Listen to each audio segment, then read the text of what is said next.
Now, my next guest is live from Australia, where he's set to start filming his popular series, Who Dares Wins, which sees him putting celebrities through their paces.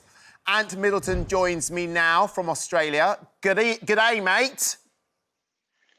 Andy, how you doing? Listen, first of all, happy belated 50th birthday. I don't want to make you feel old, but happy 50th. See you on me when we're back. Thank you very much, Andi. That's very kind of you. I will be talking about presents a little bit later, because you did buy somebody an iPhone, so that you really set the benchmark for my presents.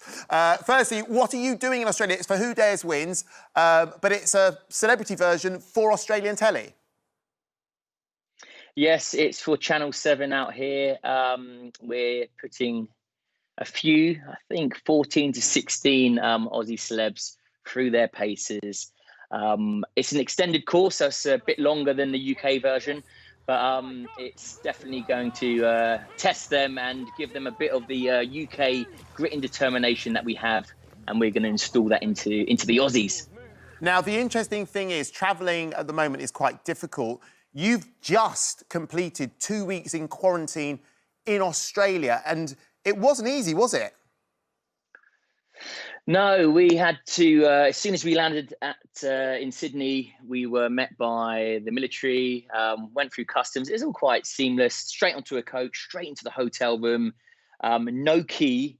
Then we got tested after the first day, and then obviously throughout the duration of 14 days, on day 10, we got tested again, and then we were let out on day 14, and I've come straight to location, straight into rehearsals and straight into filming. So it's literally back to back. It was quite seamless. It was quite, professionally done.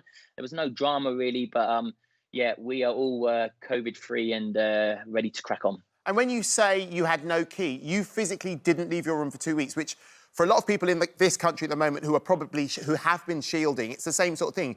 You've got nowhere to go. What did you do to keep your mind focused? Because again, you're very much all about, focusing the mind. And, 2 weeks locked in a hotel room with no key must play havoc with the head.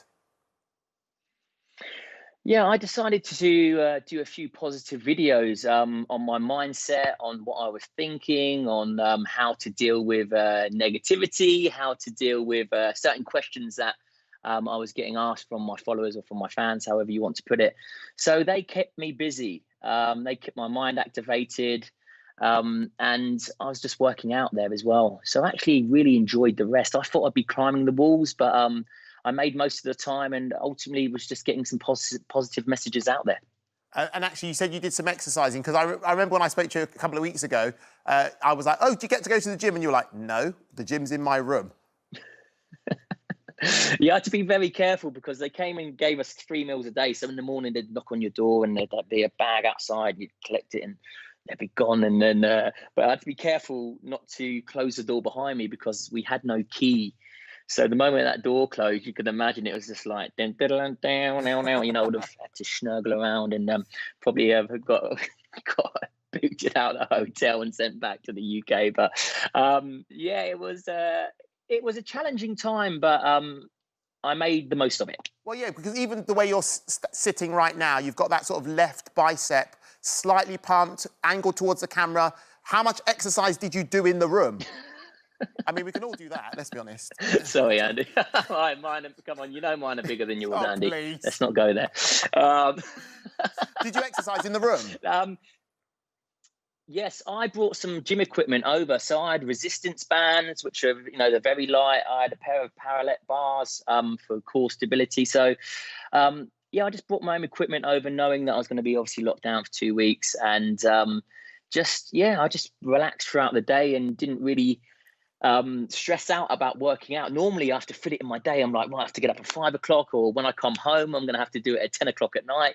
But here it was quite relaxed, because I could do it whenever I wanted to do it. So I just sort of prolonged my workouts throughout the day. Okay. Now, I should be slightly more sort of gracious to you, because you are a Sunday Times best-selling author. You've got 2 books which have done phenomenally well, but you're now working on your first fictitious book, your first fiction. How's that going? Yeah, I had a lot of time to think about it and work on the character, which is Mallory. Mallory is this, former special forces operator that, you know, goes into society. He has his traumas, he has his you know, he has his setbacks, but ultimately, you know, everything that he does is from his heart.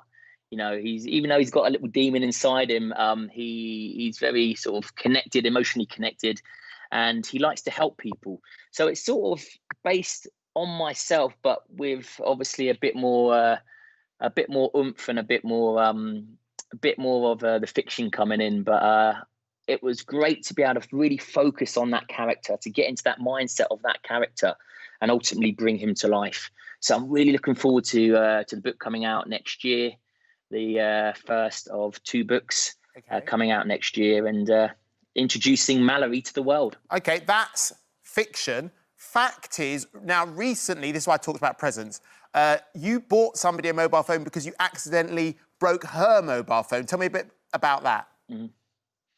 Yeah, I was working in Scotland, and a group came in, and probably about a group of 10 people, and is that Middleton, can I have a photo? I was like, yeah, of course you can, photo after photo. And then as this young lady was behind me, she said, can I have a photo? I turned around and I knocked her phone out of her hand.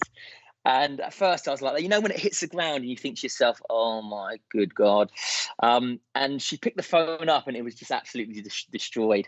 And I said, look, I'm really, really sorry. She's like, don't worry about it. She was there with her friends, with her boyfriend. And I sat down, and after 5 minutes, it was eating away at me, really eating away at me. So I called her boyfriend over and I said, look, I want to buy a new phone. I said, can I have an email address? I'll email you. If you just email me a postal address, I'll send you a new phone. And I literally sat there and done it on my phone. And obviously, as he received the email, they came over and bought us a bottle of wine and said thank you. But it was just the right thing to do. You know, these young people, they've got all these nice phones, and you know, they probably save up all year round to get them, and it was just the right thing to do. And absolutely, what a generous man. And as you said, it was my 50th birthday, and your generosity should not end, I don't think. It should never end. It should be ongoing forever and ever. Well, listen, when I get back, it's going to be my 40th. So we will have a joint birthday, and you can buy me a present as well. 40? Oh, my gosh, you look like 52. Mm-hmm. But anyway, thanks very much. I can say that. I'm in London, he's in Australia. And thank you so much for coming on the programme.